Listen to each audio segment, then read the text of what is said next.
fuel choice that even rivals can agree on? Now that's worth the hype. Cheaper, cleaner, and homegrown. Pump it up with unleaded 88.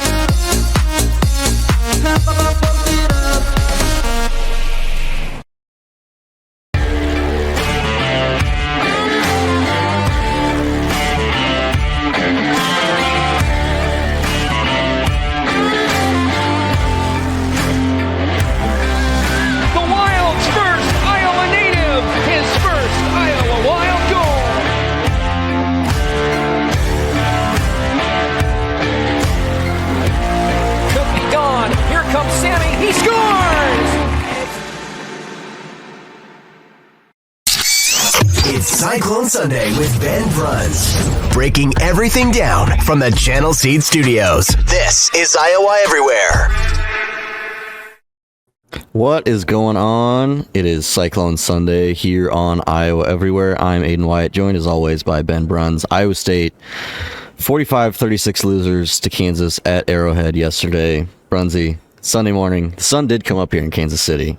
But, same here in the mountains in Colorado. Yeah. So, it's a frustrating day for Cyclone Nation, especially, we'll get into it, but a lot of folks really frustrated venting on social media platforms. And, certainly a case of understanding that this is a frustrating moment, but we'll start with the detail and then we'll get into the emotion, right? Yeah. So let's start on the defensive side. I would say finally got a stop on the first possession of the game. Yeah. And it was, people were rejoicing in my section to get a stop, go up 7-0, but then they give up 6 straight scoring possessions. What were your takeaways from the defense? Yeah, a couple things. Number one, I think we saw Iowa State play a little bit. Well, let's just go back to why this came apart. Jaden Daniels was unbelievable. He was unbelievable in the game. And when you've got a guy who can beat you with his feet like that, but he also just is throwing it on a rope to guys like Skinner along the sideline for a huge connection early in the game after Iowa State, had blitzed, brought pressure and gotten pressure, then you're going to struggle to defend the whole field. And I felt like Kansas had a very consistent game plan. Their scheme is consistent. They attack you in ways that make you press up to the line of scrimmage, and then they get over the top. I thought the tight end was phenomenal in the game. And there were some guys defensively that played really well for Iowa State. I thought Tyler Onyenim had a great day. I thought Jacob Ellis played maybe his best game. You were talking about a couple other folks that had good days. What did you think on the backside? Yeah, I think, Iowa State gave up 295 passing yards, but 234 of them were in the first half. Yeah. There were a couple times where, receivers were just wide open. And Jeremiah Cooper, like we were talking about before, I think he had probably his best game of the season in terms of pass coverage. I thought he played very well yesterday. Totally agree. And I think, if anybody's sort of sitting around wondering, like, why are these holes open in our defense? Malik Verdon not playing is a huge deal. And, the guy who's replaced him is a redshirt freshman, and he's not in the right place at the right time at all. And, there's just, our defense requires so much transition. When you bring pressure places, guys have to pick things up and roll over and fill in, and the game's just too fast right now for anybody other than Malik to be in there and doing it. And so, I think you couple that with the fact that the 3 down lineman approach is A, we got no pressure with it, and B, we really struggled against the run with it too. And, I said I thought Onyenim played great. There were other D linemen who played really well. But, when there's 3 of you and you're trying to run fit and you're not getting a lot of fill in the alley, and you've got a team that's pressuring the alley as hard as Kansas does. I mean, there was a play where Ellis came up and filled. It was an option back to they faked kneel to the right side, brought option back to the left. So you already get that action of the defense getting stressed both ways because Neal is so good. The option comes back the other way. Ellis just, pounds the quarterback, but the pitch is there, and guys just can't get in position fast enough. And again, that was a play that Cooper wasn't in on, and you don't have to be there to just erase it, and it's a touchdown. So it's I think Iowa State has got to go a little bit more four-man defensive front, especially with the secondary having, the injury issue with Verdon. Perhaps that can then, create a little bit more leverage on the edges, so your safeties don't have to come up and play the run quite as hard. But, hats off to KU for tremendous execution. I thought their offensive line was great. I thought their tight end was awesome. I thought Neal was great. That's the sort of, when you're watching an offense, that's what you want to see. Like, that was an elite offensive performance. They had not put together a whole game all year. They peed down their leg in the last 2 minutes of every game that I watched them in.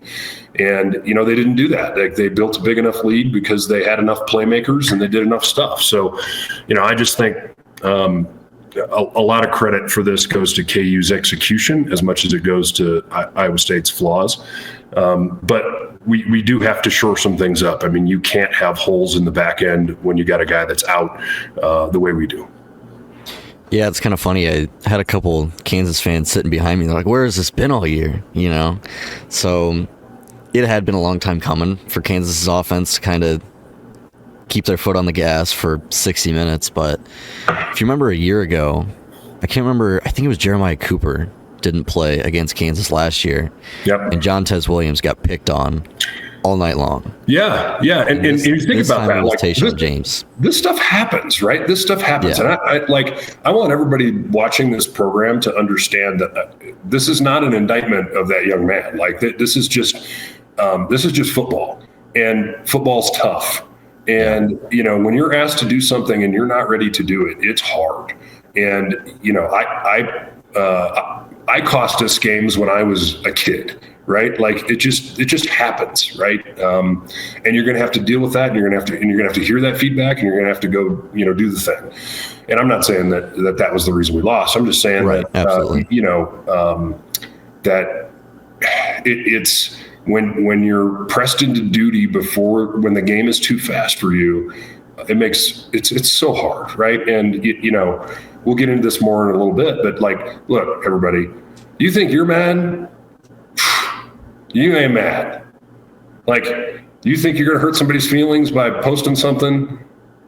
You might hurt somebody's parents' feelings, right? You might hurt some players' feelings. You might hurt some coaches, families' feelings, but you're not hurting the feelings of the people who played the game, because they're already way more hurt than you are. And I don't mean to say that to indict anybody who, was frustrated. Yeah. I just mean, like, the most committed people are the ones that are in that locker room. And 22 years ago, I was the pissed off fan watching Iowa State, who was number 9 in the country, go get trucked at Oklahoma, and then, go get destroyed at K-State. And, I said things that I regret to this day. And, I just think, think about the season in its totality. And if you think about, like, KU coming into the season, everybody thought they were going to be world beaters. We all had this game circled as one that was going to be really hard. And they've underperformed. And Iowa State has overperformed in a lot of ways. And Iowa State has injuries that, we just are a real problem. I think Barrett being out at left guard is a huge deal. We are suffering at that spot, even though we got 2 guys playing their butts off trying to do the best they can. You don't have Bramer. You don't have Verdon. You don't have, your linebacking core. It's and I think everybody had built Iowa State up to this place of saying, this is Matt Campbell's best football team ever. And this is, yep. We're elite. We deserve to be in this conversation. And I felt that way along the way too. But, maybe the Fiesta Bowl team was better than this team, right? Like, we just, and coming into the season, I think you might have said, well, we'd be okay with that, right? But then you get to a certain point where like you've climbed the mountain and you've overcome these huge obstacles, and you just have the sense of belief and like destiny, and everybody is behind it, and the season is not over. No. But it is damn hard, right? Like it is really hard. And if you think about, what happened in 2002, and I go back way farther than a lot of folks, watching this. How old were you in 2002? 1. Okay. All right. I was a grown man making bad decisions. So,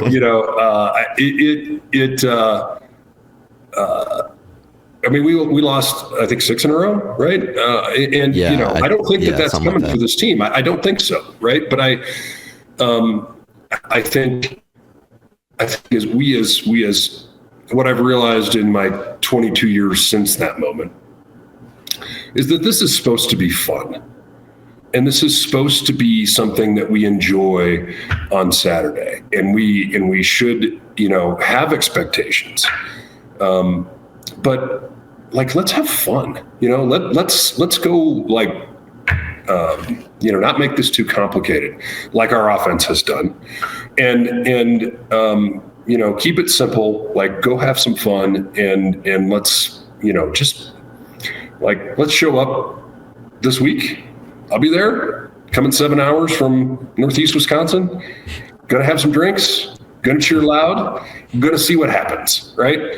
Because I think we're playing a really good football team. And in Cincinnati, and I've been worried about this one, thinking we would get past the last two to get to this. Mm-hmm. So, it's going to be okay. And as you said, the sun came up, right? And so, even if you're a little hungover. This is Cyclone Sunday here on Iowa Everywhere. Ben Bruns, Aiden Wyatt. Iowa State loses 45-36 to Kansas. Bruns slips the offense. I've seen a lot of people, I want to get your thoughts on this quick, thinking that Rocco Becht was the problem. And I don't think that could be farther from the truth. 24-37, 383 yards, 3 touchdowns, 1 costly interception, obviously. But, and I know he missed a couple of throws, but you cannot say that putting up 36 points, throwing for 3 touchdowns, almost 400 yards, that he's not the problem on the offense, I don't think. I totally agree. And I think... I think we asked Rocco, we've talked about this on the show before. We asked Rocco to do a lot, like more than most programs ask their quarterback to do. And when I say that, I mean, there's good things about that and there's bad things about that. And, if you think about the Shanahan system, which my buddy Sage loves to talk about, and having experienced it right in the NFL. And if you look at like the scatter plot of all of the most productive offenses in the NFL over time, they've all been Shanahan offshoots, right? So you start with a basic run package, and then you've got a basic play action package off of that, and then you've got all the associated drop back that comes in with that, and then you bring motion into the equation, and now you start to attack different parts of a defense. And what I see Iowa State doing is disparate parts of all that same thing, right? So what I saw yesterday is Iowa State had dramatically expanded the personnel groupings and packages and motions from prior games this season. And so what happened was we didn't actually execute the basic parts and pieces of that, like, stance and start, right? So you got, procedure penalties, alignment. You got the third drive of the game. Well, actually, let me go back. So with 6 minutes left in the first quarter, okay, there's a play that is emblematic of what I'm talking about. We have two wide outs, it's 3 wide on one side. 2 guys are next to each other in the slot, which I haven't seen us do a lot of in the past. And, the drive's sort of like getting going, and we're having a little bit of success, and but these guys don't know where to line up, and so like they're looking at each other, like trying to get each other right, and then we successfully complete a drag across. One of them was Knoll, and we get positive yardage and keep the drive going. But like, there was a lot after the first drive of the game, which was outstanding, right? And the first drive of the game was just like, you know what? We're going to run it down your throat. We're going to run play action. Carson Hansen is going to just pound you. And by the way, I was not sold on him, and I don't mean to say that in a bad way. I just mean like it took me longer to believe in Carson Hansen as a feature running back for Iowa State than maybe some other people. And he has blown my mind. Like, that dude can play ball, and when he's in the game, my confidence level goes up. And I see now what the staff had seen, right? And maybe some others who watched this program had seen prior to this. But we went away from that completely on the next two drives of the game. Next two drives of the game were spread out. We're bringing motion around everywhere. It was like, we're going to try this new package that, we just want to see how KU defends it. And maybe we can get some of the stuff that I'm talking about with the Shanahan system of like, let's start with this and then we'll go to this. But it doesn't connect necessarily to what we did in the first drive of the game.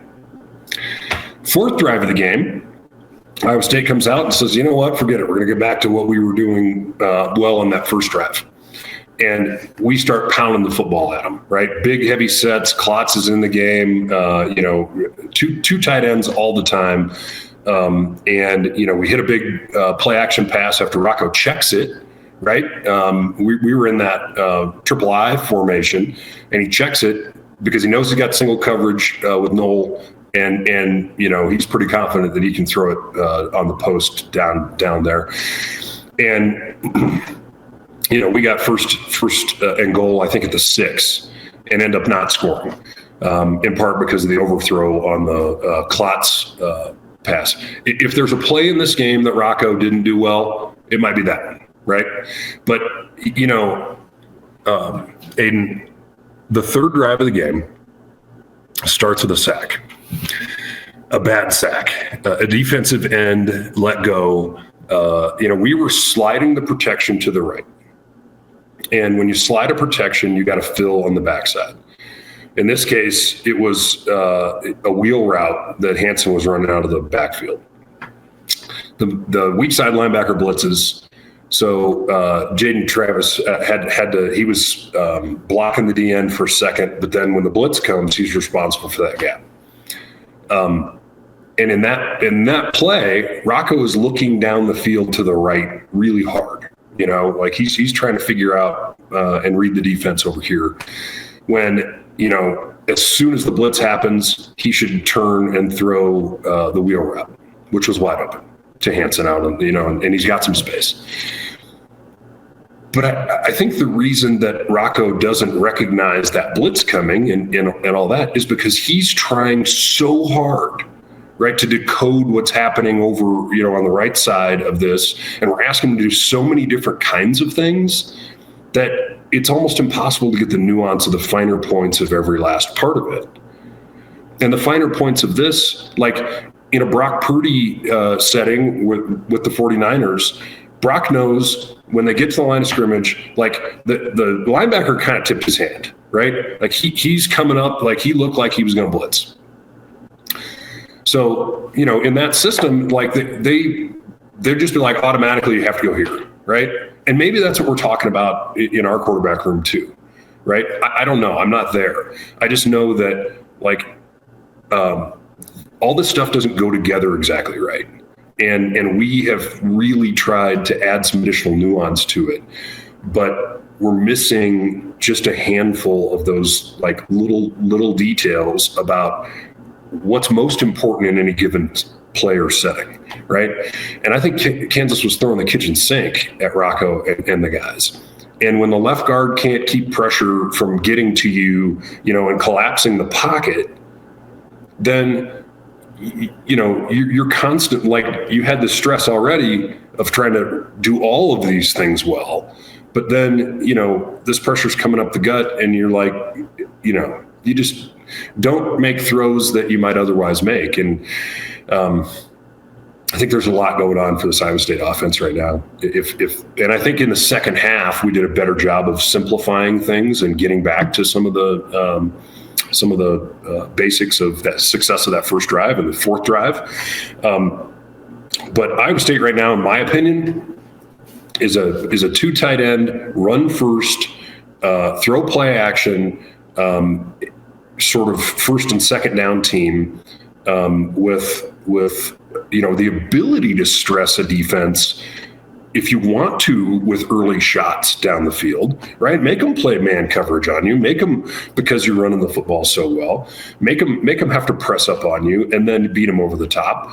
But I think when we get into 4 and 5 wide and we've got the motion going everywhere, I don't think that teams are worried about Iowa State's run game in that setting, right? And because there's not enough quarterback run to really stress them. And if you think Kansas doesn't see good quarterback run in their practices, you're wrong, right? Because that team knows how to deal with quarterback run, because they have to deal with Jaden Daniels all day, every day.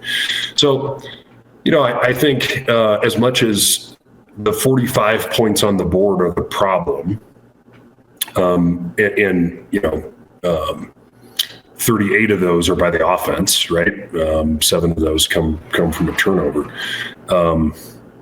I really think that there are things that Iowa State can do better offensively to make Rocco's life simpler and more straightforward. But we have more depth than we've had in our offensive line in a long time.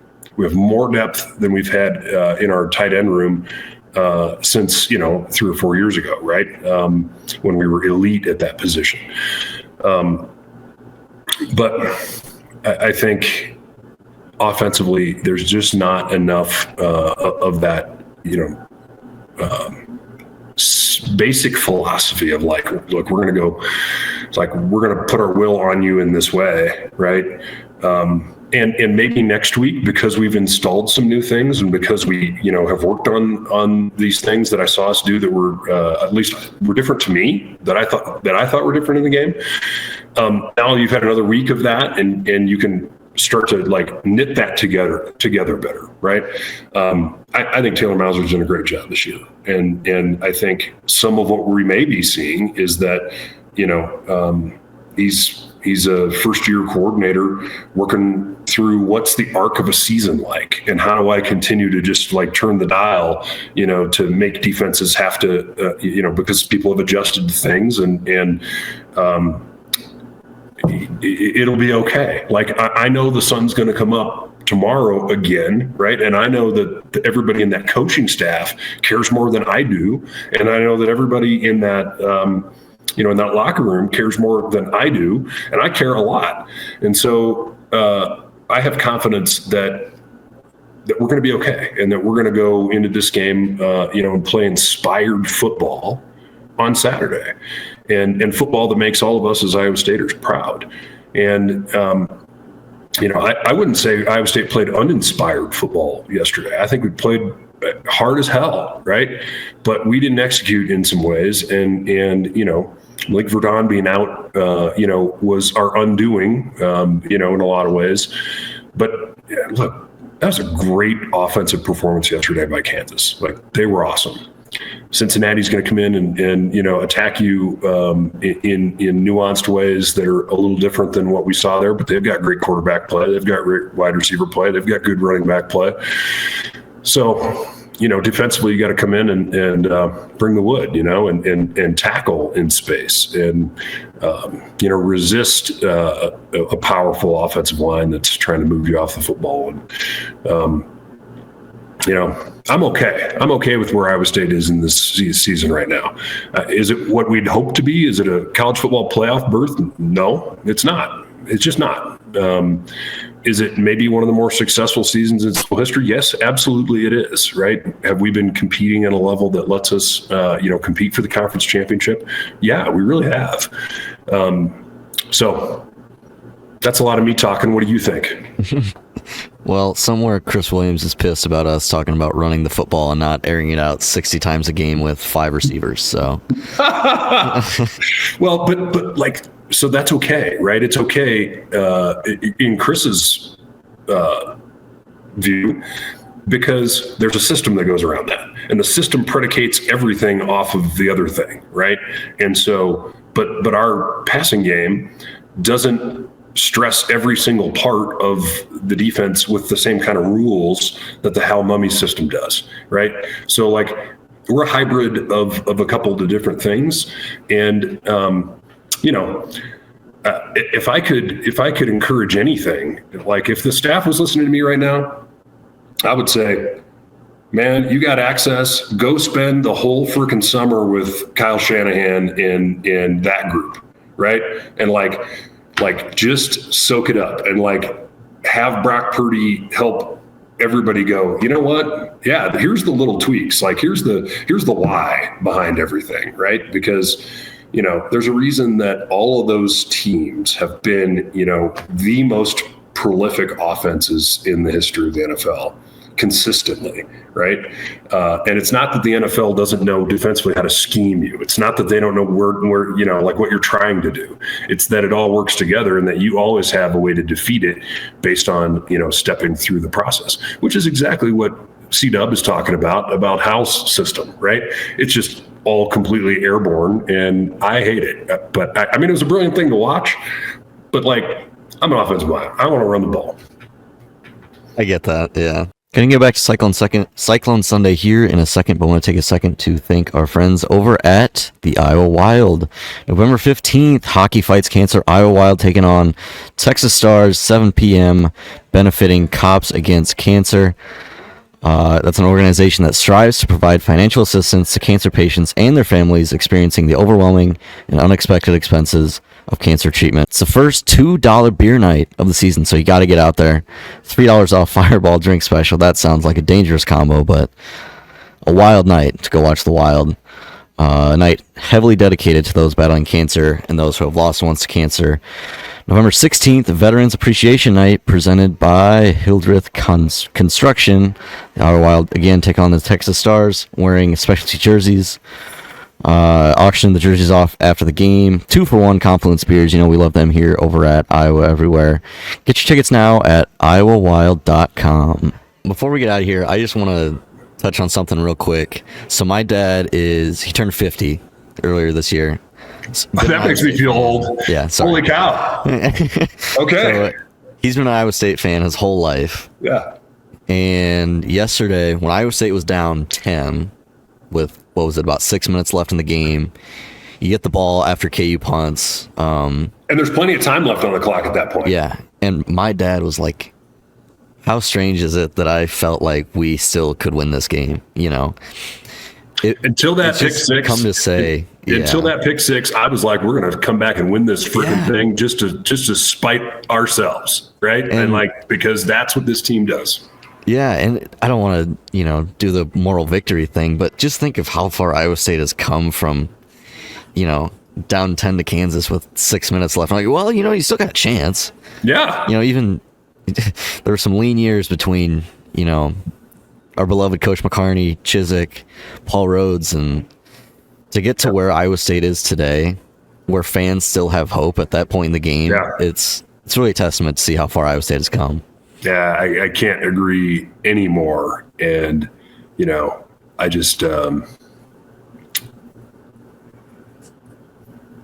it's going to be okay. Like, it's going to be okay. We have a great coach. We have a great staff. We have great kids. We have, great facilities. Like, we all want to win the big one. We all want to and we're in a position now where we can do that. But, there have to be some changes in evolution. And I don't mean to say that, what we're doing offensively, like that we brought new things into this game, is a bad thing. That's not a bad thing. We were on that evolutionary journey of trying to take the next steps. We just didn't execute that very well when we had it, but we did a heck of a lot better job of it in the second half, right? So it's going to be okay. And,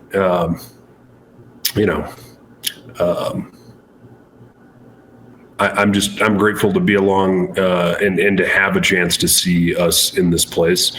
The environment that we all come to on game day is only going to get better. I think as Chi-Town continues to unfold, and it's just a cool. Everything about Iowa State football is cool, right? Other than the results yesterday, that sucked. But let's just keep showing up and let's just keep doing good stuff, because your dad is exactly right. Holy cow, we have a chance to come back and win this game. Yeah, never. I think that's all I got for you, my man. Thank you for your time as always. Ben Bruns, I'm Aiden Wyatt. This has been Cyclone Sunday from the Channel Seed Studios here on the Iowa Everywhere Network. We will see you next week.